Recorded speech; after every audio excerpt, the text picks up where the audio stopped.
The Leffingwell House Museum. History of the house. Thomas Leffingwell, who was one of the original 35 founding men of Norwich, bought the home from its original owner, Stephen Backus, in 1701. He was given permission to keep the house as an inn.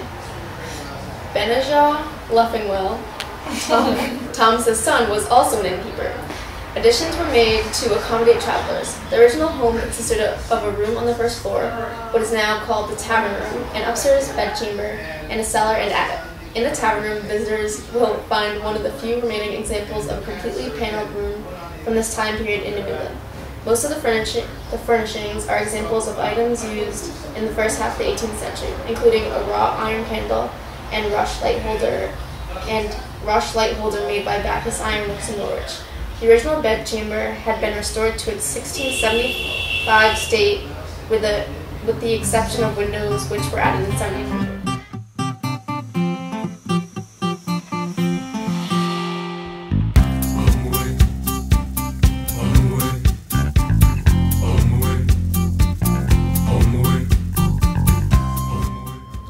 Here's Anna's book. Anna's book. Now what year is it from? Oh, this is from 1797 to 1800. This is my book. It's from 1787 to, I don't know, 1992. And this is my book, which I don't even think has a date on it, but it's mainly 1799. The breakfast room. The furnishings are rare pieces that are mostly seen in museums or private collections and were purchased for the inn by Mr. and Mrs. Howard T. Brown of Norwich. The paneling on the door off the hall is most unusual, and many people speak of never having seen a similar one. The clock was made by Thomas Harland at 357 Washington Street, the house with 3 chimneys within sight of the north windows. It originally belonged to Christopher Leffingwell and eventually came back home. John Stone was able to determine by the marks on the wall that it had stood in this same part. The tavern room.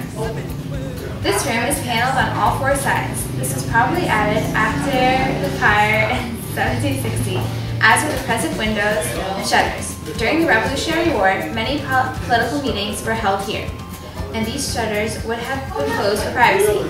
They also helped to ward off the bitter winter cold.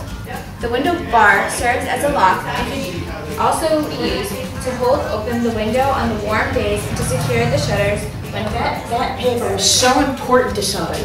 Now, I don't know if it was a list of debts that he owed or debts that were owed to him. But it was so important that you can see where there's stitch marks. Here.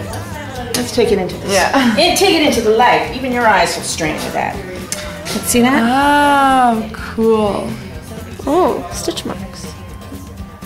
That's really cool.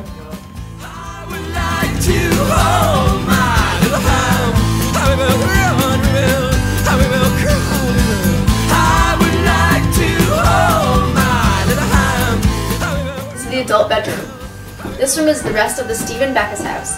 It shows the 17th century work, as the lower room does not, due to the paneling. The south wall shows the placement of the early windows and their size. On the fireplace wall, note the vertical wall boards.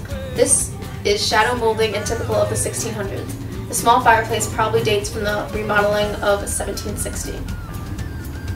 Okay.